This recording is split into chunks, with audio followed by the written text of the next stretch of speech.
আমার আল্লাহ বলেন ইয়া আইয়ুহান নাস দুরিবা মাসালুন ফাসতামিউ লাহু ইন্নাল্লাযীনা তাদউনা মিন দুনিল্লাহ লা ইয়াখলুকু যুবাবান ওয়ালাউ ইজতামাউ লাহু ওয়া ইন ইয়াসলুবহুমুয যুবাবু শাইআন লা ইয়াস্তানকিযুহু মিন ضعفাত তালিব ওয়াল মাতলুব।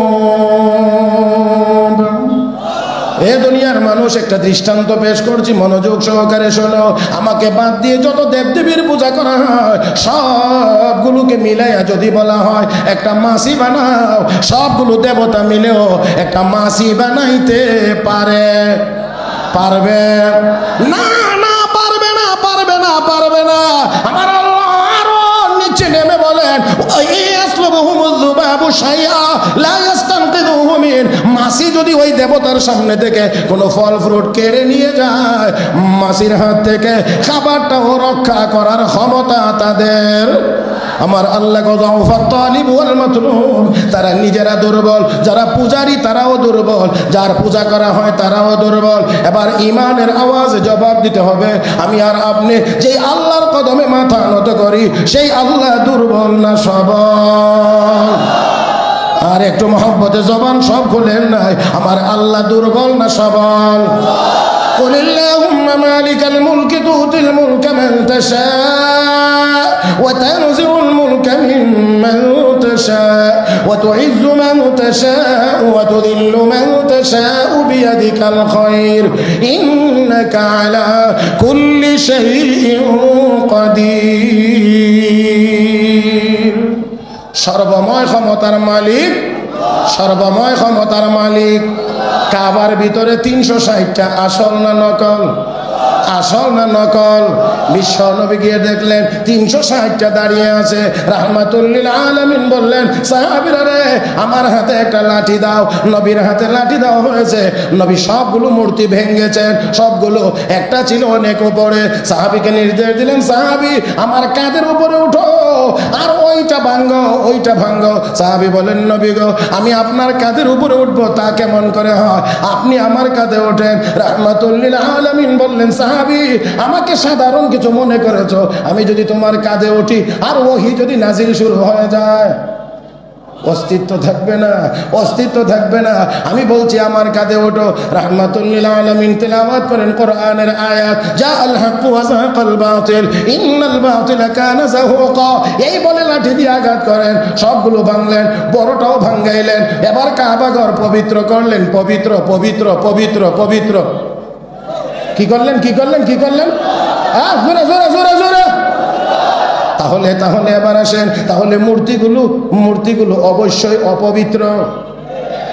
আমি বলি না, আমি বলি না, আমি বলি না। আমার আল্লাহ বলেন, ইয়া আইয়ুহাল্লাযীনা আমানু ইন্নামাল খামরু ওয়াল মাইসিরু ওয়াল আনসাব ওয়াল আজলাম রিজসুম মিন আমালিশ শাইতান ফাজতানিবুহু লাআল্লাকুম তুফলিহুন। আল্লাহ কো দুনিয়ার মানুষ, ওই মদ জুয়া এবং মূর্তিগুলো সবগুলো রিজসুন, নাপাক নাপাক নাপাক নাপাক। কার কথা? কার কথা? কার কথা? আল্লাহ বলছেন না পাক, আল্লাহ বলছেন না পাক, আল্লাহ বলছেন না পাক। আপনি যদি পাক বলতে যান, আপনি উলামায়ে কেরামের কাছে আগে জিজ্ঞাসা করে নিয়েন, আমি যদি এগুলোকে পাক বলি তাহলে আমার ঈমান থাকবে কি থাকবে না? আগে একটু জানা নিয়ে মাসালা একটু জেনে, ফতোয়া জেনে, তারপরে গিয়ে কথাবার্তা বলতে একটু চিন্তা ভাবনা করে বলতে হবে। মুহতারাম হাজিরিন, অবশ্যই আমার কথা আমার আল্লাহর কথার সাথে সাংঘর্ষিক হতে পারবে না। আসেন, আমি কথা, মেহমান চলে আসছেন, বুঝতেছি আমার ভিসার মেয়াদ শেষ হয়ে গেছে, তারপরেও আমি কোনো রকম একটা স্টেশনে না গিয়া হঠাৎ করে আমি মাঝ রাস্তায় নামতেও পারতেছি না। মাফ করে দিবেন, যিনি আসছেন মেহমান, ওনার কাছেও বিনয়ের সাথে 1-2টা মিনিট আমি আমার একটা স্টেশনে গিয়ে পৌঁছতে চাই। মুহতারাম হাজিরিন, সবগুলো পরিষ্কার করে রাহমাতুল্লিল আলামিন আল্লাহর ইবাদত করলেন, মন ভরে কান্নাকাটি করলেন, দোয়া করলেন। করার পরে নবী এবার বের হয়ে আসলেন। এখন চাবি, আবারও সেই চাবি। এখন হযরত আব্বাস রাদিয়াল্লাহু তাআলা আনহু দাঁড়ায় বলেন, ইয়া রাসূলুল্লাহ, চাবিটা এখন থেকে আমার কাছে দেন, এই খেদমত এখন থেকে আমি করব। হযরত আলী রাদিয়াল্লাহু তাআলা আনহু এবার দাঁড়ায় গিয়ে বললেন, ইয়া রাসূলুল্লাহ, চাবি আমার হাতে দেন, আমি চাবিটা রাখবো, এখন থেকে এই খেদমত আমি করব। আর যিনি চাবি দিয়েছিলেন উনি তো দেওয়ার সময় বলেছিলেন আল্লাহর ঘরের চাবি আপনার কাছে আমানত হিসেবে দিলাম। এখন কয়জন? তিনজন। একদিকে চাচা কয় চাবি আমারে দেন, একদিকে মেয়ের জামাই আলী কয় আমাকে দেন, আর একজনের হাতে চাবি ছিল সে কয় আমানত হিসেবে দিলাম। এখন এই চাবি কার কাছে হস্তান্তর করবেন, কার হাতে দিবেন?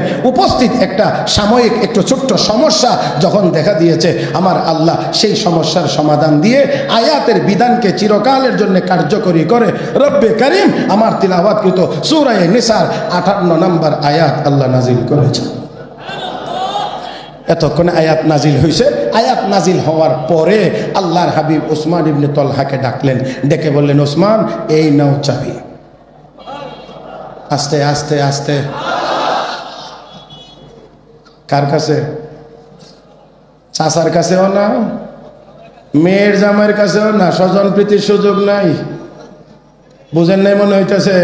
হ্যাঁ, চাবি চাবি চাবি বিশ্ব নবী দিলেন ওসমান ইবনে তলহার কাছে, ওসমান এই নাও চাবি। শুধু নাও এটাই নবী বলেন নাই, সাথে বলে দিয়েছেন ওসমান এই চাবি এখন থেকে নিয়ে কিয়ামত পর্যন্ত তুমি এবং তোমার বংশের লোকের হাতেই থাকবে, কোনো জালেম ছাড়া এই চাবি তোমার হাত থেকে কেউ কেড়ে নিয়ে যাবে না। কারণ আয়াত নাজিল হয়েছে, কোরআনের আয়াত কিয়ামত পর্যন্ত বহাল থাকবে, চাবিও তার কাছে থাকবে। দারুল উলুম দেওবন্দ মাদ্রাসা সুদীর্ঘ 56 বছরের প্রিন্সিপাল হযরত আকদাস হযরত মাওলানা কারি তৈয়ব সাহেব রহমাতুল্লাহ আলাইহি লিখেছেন, এ পর্যন্ত সৌদি আরবে 20টারও বেশি বিপ্লব সংগঠিত হয়েছে, কিন্তু আজও পর্যন্ত ওই কাবা ঘরের চাবি এখনো পর্যন্ত সেই উসমান ইবনে তলহার বংশের লোকদের হাতেই আছে। মুহতারাম হাজরিন, শেষ কথা হলো চাবি এবার পাইয়া ওসমান ইবনে তলহা এবার যাইতে শুরু করেছে। এবার নবী আবারও অত্যন্ত মৃদু এবং ভদ্র কণ্ঠে ডাক দিলেন, ওসমান এদিকে আসো। আজকে তো গরম নাই, আজকে তো নরম, কথা বুঝেন নাই? নরম নরম ডাক দিলেন, ওসমান এদিকে আসো। আসলেন, আসার পরে বলতেছেন, তোমার কি ওই দিনের কথা মনে আছে যেই দিন আমি তোমার কাছে চাবি চাইছিলাম? আমাকে দাও নাই, আরো বলছিল উল্টা পাল্টা কথা, স্মরণ আছে কি? মাথা নিচু করে নম্র কণ্ঠে বলে, হ্যাঁ স্মরণ আছে। আমি কি ওই দিন বলেছিলাম যে একদিন চাবি আমার হাতে আসবে? বলে হ্যাঁ অবশ্যই বলছিলেন। তো সেই কথা কি বাস্তবায়ন হয়েছে? বলে হ্যাঁ অবশ্যই বাস্তবায়ন হয়েছে। ওসমান শোনো, এই কাবার চাবির প্রার্থী আমার চাচাও ছিল, আমার মেয়ের জামাই আলীও ছিল, কিন্তু কোরআনে আয়াত নাজিল করে আল্লাহ জানাইয়া দিয়েছেন আমানতকে তার তার হকদারের কাছে পৌঁছাইয়া দাও। তুমি তো কাবা ঘরের চাবি দেওয়ার সময় বলছিলা আল্লাহর ঘরের চাবি আমানত, এই জন্যে কোরআনে আয়াত নাজিল হয়েছে, তাই আমি তোমাকে চাবি দিলাম না, শুধু কিয়ামত পর্যন্ত সময়ের জন্য দিলাম, এই কারণেই তোমার হাতে চাবি অর্পণ করেছি। ওসমান ইবনে তলহা এবার সাথে সাথে কয়, আমাকে চাবি দেওয়ার জন্য কোরআনে আয়াত নাজিল হয়েছে, তাহলে আমিও আর দেরি করতে চাই না, কালেমা পড়ে মুসলমান হয়ে যেতে চাই। ওসমান ইবনে তলহা মুসলমান হয়ে গেছেন। মুহতারাম হাজরিন, মুসলমান হওয়ার পরে একটা কথা বলেছেন বড় চমৎকার এবং সুন্দর কথা, সেটা হলো এই, ইয়া রাসূলুল্লাহ আপনি ওই দিন যে বলছিলেন চাবি আপনার হাতে যাবে, ওই দিনই আমার শতভাগ বিশ্বাস হয়ে গিয়েছিল, বিশ্বাস হয়ে গিয়েছিল যে চাবি আপনার হাতে যাবে। ওই দিনই মনে চাইছিল মুসলমান হয়ে যাইতে,